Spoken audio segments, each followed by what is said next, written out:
On the left, here are the countries that send lethal aid to Ukraine, and the next graph. So here are the countries that send Ukraine aid. This is the quote unquote international community, Fiorella. The international community and this amazing influence here. These are the countries that recognize the state of Palestine. Israel is losing the public opinion, and you mentioned how people in Iran, I saw Colin mention Saudi Arabia, and I covered this last year. So I'm adding it just to back up your point even more, Fiorella. During the World Cup, I'm a big international soccer fan. I love watching Premier League, La Liga, and all that stuff, right? I love the World Cup every year. And I had a smile on my face during the entire time because the World Cup was just a bunch of countries renouncing Israel. Yeah. Countries and representatives that refused to give interviews to Israeli journalists and protests. And it was a giant embarrassing event. So I just read 3 headlines. Literally, I just grabbed this real quick. Palestine, the unexpected star of the 2020 World Cup. Now, you want to see some Zionist cope? The tragedy of pro-Palestinian activism at the World Cup. One more, and I'll get you back in here, Fiorella and then CJ. Palestine is the real winner of the 2022 World Cup. Now, I'm showing you this to quickly sum up the statement I did a long time ago about how Israel has long lost public opinion on this issue. So how does the West and how do capitalists uphold their authority when they lose public opinion? Violence, censorship, and other forms of rank authoritarianism. Am I correct? Well, one more thing I'll share, because it's also back up your point, Fiorella. I'm glad you brought it up. It gave me a chance to share you these receipts. There's another one. Alan been on fire ever since this thing happened. Here's just a quick thread of the huge demonstrations of solidarity with Palestinians that are happening right now across the Muslim world. Now, I'll be real quick here. Istanbul, Turkey, you see here. Here's Yemen. Hold on, say that brownies in Manama. This thread is pretty long, guys. It's showing all the solidarity around the world. Huh? Lebanon, Kuwait. But these people don't count. Yeah, they don't count. I was just going to speak to that when you said that. When the West is saying the world, what they mean is the white world. It's such a it's such a sort of white supremacy out in the open sort of thing that they're saying that all those black and brown, indigenous, you guys don't matter. You get what I'm saying? The real countries that matter, they're on our side, and they just happen to be all white. So that's just crazy. Yeah. No, it's like what was said about the beautiful garden of Europe, right? Like it's the same exact mindset, and everybody else is just it's just irrelevant. But the reality is, especially from where I'm at, right in Moscow, we're done with the West. I mean, Russia is like done. They don't care about they don't need to have this economic relationship. They've revitalized all of the sanctions that have gone against Russia. They've pretty much sprung back against the United States towards de-dollarization. And this is a reality because now they've basically supplanted Pakistan with the East, and they're just building relationships with Africa and China. So what we're seeing here is the reality of the actual world as it exists compared to the world they project onto you guys in the United States and to everybody else in Europe that, Israel. And notice how they switched from the Ukrainian flag to now the Israeli flag. So the new current thing that we all have to worship, right?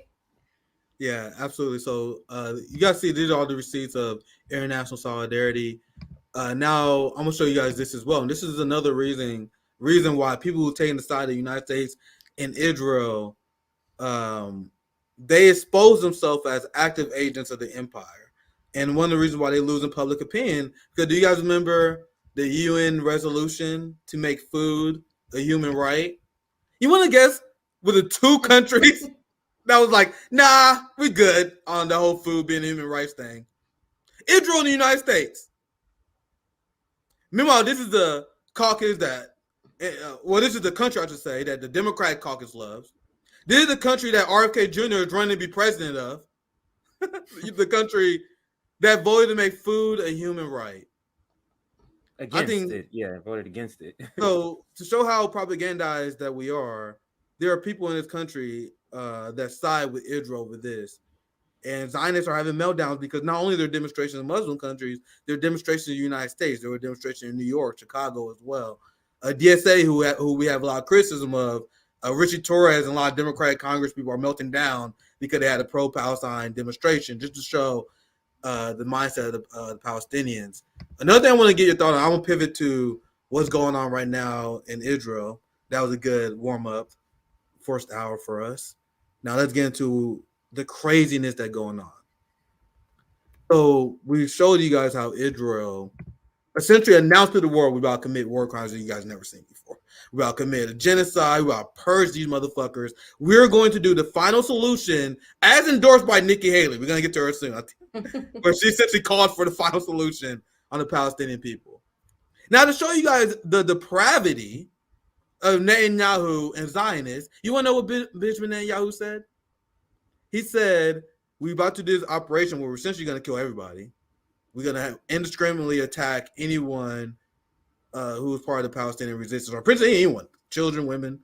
So he tells the Palestinians to make this big press statement. He said, if you guys don't want to be victims of this sweep, if you guys don't want to out yourself as agents of Hamas, you should leave Gaza right now. And then Israel, the message has been, well, if you guys don't leave Gaza, that shows that you guys endorse Hamas. And now the Western media say, oh, this is why they deserve what's coming, because Benjamin Netanyahu warned the people beforehand. But what are they leaving? He's so out? Nice. So nice. No, people are saying he's so nice, like on Twitter. Oh, like, right. I thought you. What? No. That's kind of him to warn people. Yeah. No way. But you guys want to know what the Western media is leaving out? They can't leave. It's an open air concentration camp. I don't even like the term open air prison, because open air prison in terms that they did something wrong. A prison. No, it's a concentration camp. And now, knowing that they can't leave, they put this statement out telling people that they should leave. Sick depravity on display here. CJ, Fiorella, anything you want to add to this before I move on? Go ahead, Fiorella. I don't think people understand what an open air prison or an open air concentration camp is. They don't understand, because I've seen way too many people be like, okay, well, I hope they leave. Guys, they can't leave. Like the Israeli government makes it impossible for them to leave for any reason, even if they need dire medical help. This is what people don't understand. Again, they wake up today and they suddenly care about Israel, just like they woke up last year and suddenly cared about Ukraine, because they see these images on their television or social media, because that's the primary way. And I even had a friend today say, hey, I saw that video about that girl getting killed, but in Gaza. I'm like, she got killed? There was a girl that got killed. She was like, no, actually, she was just taken hostage by her boyfriend. But it's because people hear these things and you see they repeat it, right? If you say the lie enough times, it becomes the truth. And so, like, the whole focus on the media has been these bunch of IDF soldiers who happen to be women. They were having a peace rally, dancing on occupied land and having the time of their lives while people are literally dying, right? And they don't have access to water or food. So they were having a great time. And these militants came in, Hamas came in and started taking some of them as hostages, as bargaining chips. And then this whole narrative started coming out that these girls were raped, that they were stripped naked. No, those were their outfits. They were at a rave. And there is zero evidence. And all of the evidence that has been put out there has been fake from either Syria, and in Syria, Western-backed NATO, the actual terrorists that were completely putting kids in cages and doing all sorts of things. It was video from that. or it was video for something else. But this propaganda that they've done before, and I think you mentioned it as well, Nick, on your Twitter. They've done in Libya. They've done against Russia. They do against. They've done against Syria. Just saying, oh, these men raped this and that, and like. Yeah. Yeah. Okay. Good. Now, it's crazy to me.